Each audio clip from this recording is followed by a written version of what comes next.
taariikhda maanta waa 14 bisha 3aad 2019 hordhac waxaa shirweyne ku saabsan jihaynta siyaasadda xukuumadda cusub ee Puntland lagu qabtay 12 ilaa 14 bisha Maarso 2019 hoolka shirarka ee wasaaradda qorsheynta horumarinta dhaqaalaha iyo iskaashiga caalamiga ah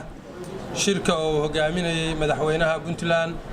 Dr. Saciid Cabdullaahi Deni waxaa goobjoog ka ahaa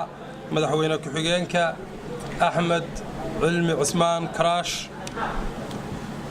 iyo dhammaan xubnaha cusub ee golaha wasiirada iyo khuburo xeel dheer u leh mowduucyada kale ee lagu falanqeeyay shirkan waxaa lagu dhammaystiray dejinta qorshayaasha hay'adaha dawladda ee 2019 kuwaas oo ku qotoma barnaamijkii siyaasadda xukuumadda ee la ansixiyay 16 Febraayo 2019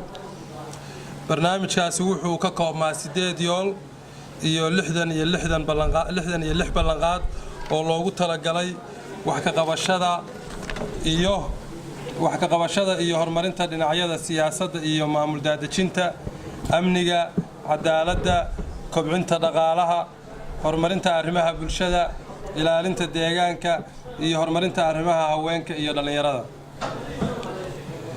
dejinta iyo fulinta qorshayaal hortabin leh waxaa saldhig u ah tayeynta hay'adaha dawladda iyo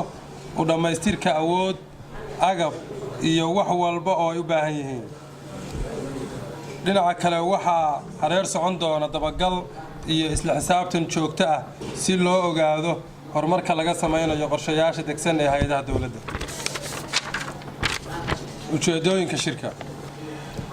ujeedka guud ee shirku wuxuu ahaa jihaynta siyaasadda xukuumadda cusub ee dawladda Puntland iyo dejinta qorshe hawleedka hortabinta leh ee hay'adaha dawladda sanadka 2019 ujeedooyinka gaarka ah ee shirku waxay yihiin xogsiinta xubnaha golaha cusub dhinacyada sharciyada degsan habraacyada iyo xiroosaadka golaha wasiirada diyaarinta qorshayaasha hortabinta leh ee 2019 ee hay'adaha dawladda xoojinta wada shaqaynta hay'adaha dawladda ka doodista arrimaha siyaasadda amniga iyo dhaqaalaha ee waddanka si loo abuuro jawi iyo faham ballaaran oo ku saabsan maaraynta iyo hogaaminta dalka waxyaabaha ka soo baxay shirka falanqayn iyo dood dheer kadib waxaa shirka ka soo baxay arrimaha soo socda 1 dawladda Puntland waxay hormuud ka tahay mar walba dadaal iyo qorshe kasta oo adkeynaya midnimada iyo dawladnimada Soomaaliya oo ku dhisan hanaan federaali ah oo wax la wada leeyahay waxna la kala leeyahay iyo sareynta sharciga 2 si loo hirgeliyo nidaamka federaalka ah waxaa laga maarmaan ah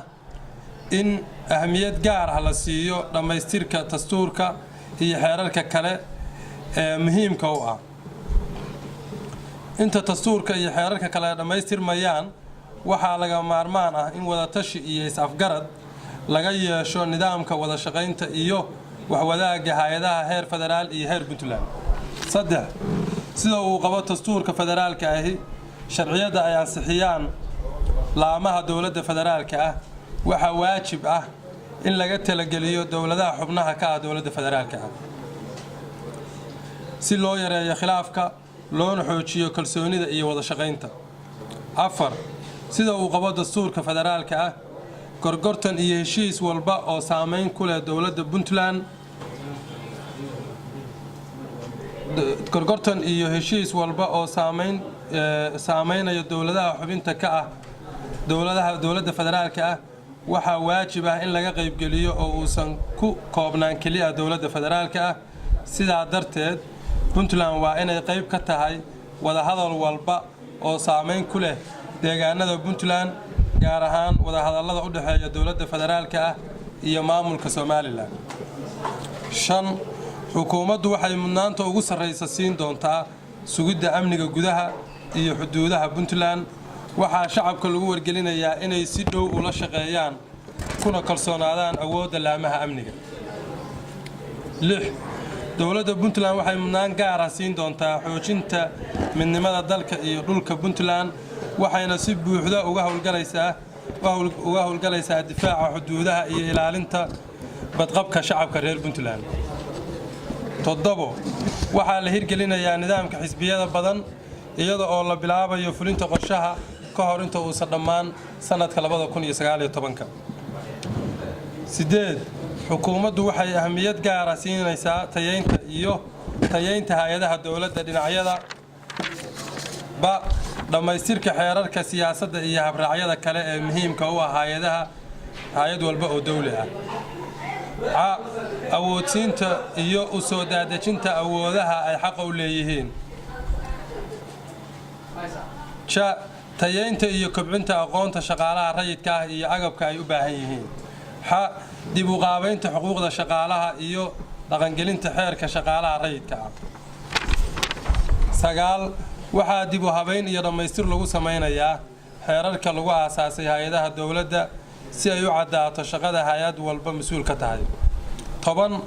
waxaa la aasaasay guddi hoosaadyada golaha wasiirada iyaga oo lagu saleeyay siyaabaha isugu shaqo dhow yihiin waxayna kala yihiin sidaan soo socota: guddiga siyaasadda iyo maamul daadejinta, guddiga amniga iyo saraynta sharciga,